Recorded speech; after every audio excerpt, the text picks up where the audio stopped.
for parenting tips, celebrity interviews, recipes, conversations with experts, DIYs, and lots more. Subscribe to Kidsstoppress now. There should be zero tolerance to mediocrity. You may not be in control of your success or your failure, but you're definitely in control of how much you bring to the table when you assign that task.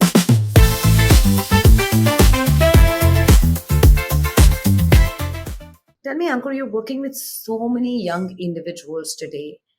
If you have to think, and you're, obviously helping them with career choices, training, what do you really think will be the 3 or 4 core skills for the 21st century kids? Like, what are those 3 or 4 values that you're like, if my kids have this, I'm sorted? We have three for our kids, and it's written on their walls, and these are the three values that we would love. Number one is respect, and that is respect for everyone, irrespective of where they come from, how they look, how they behave, how much they earn, where they come from, how they speak. It is your duty to respect others. It is your responsibility to command respect from others and not let anyone come in the way of either of these two.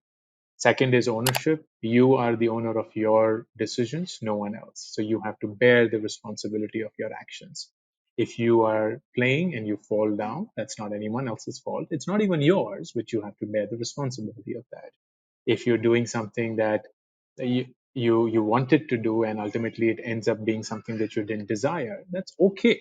Shit will happen, but you need to take responsibility towards that. So that's the second value, which is ownership. And the third value is zero tolerance to mediocrity. And mediocrity is not about glorifying perfectionism or glorifying achievement or glorifying success. It is about, do you know that you could have given more than what you did to this task, to whatever that task is, whether it's even sleeping or brushing your teeth or taking a bath or your homework or whatever else. There should be zero tolerance to mediocrity. You may not be in control of your success or your failure, but you're definitely in control of how much you bring to the table when you assign that task. And these are the three things that we care about. We know for a fact, and this is after we went through a series of all possible values that we could have them consider, right from honesty to respect for elders and whatnot.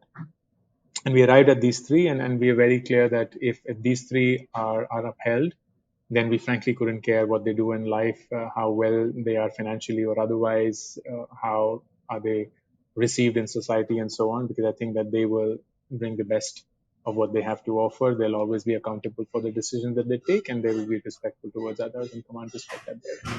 I must say that I actually thought of these questions the first time I was asked to fill a school form, and that's the time me and my husband said, "Oh my God, we need to actually put these and carve them in stone because we both need to agree on this and not have two extremely different values. Otherwise, we'll be raising different humans altogether."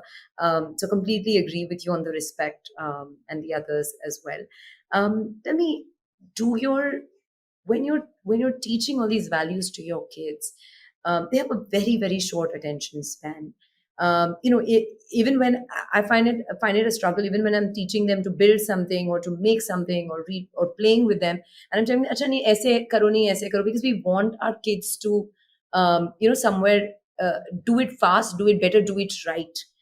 You've built a successful company, you've built a successful career as a coach, and of course with parenting. Is there literally like a playbook to how you're teaching them without being preachy and pedantic?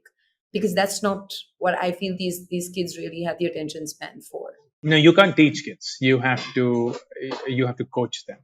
Um, Teaching is something that they would hate, and then schools do such a terrible job, which is why, not surprise, schools are disastrous for kids' creativity. They learn a lot by observation. So I just feel that for any parent to have their kids adopt and respect any value that you would want them to, you first have to become the ambassador of that value. I'm not a believer on sitting down kids and saying, "Hey, okay, value one, let's go through this today, and this is the moral science class." No, this is about, but here are the values. If you ever want to access them again, it's up on the wall so that it never gets missed. But we are going to just imbibe them through action every single day, and you will feel that in every bit of the air that you live and breathe in. For parenting tips, celebrity interviews, recipes, conversations with experts, DIYs, and lots more. Subscribe to Kidsstoppress now.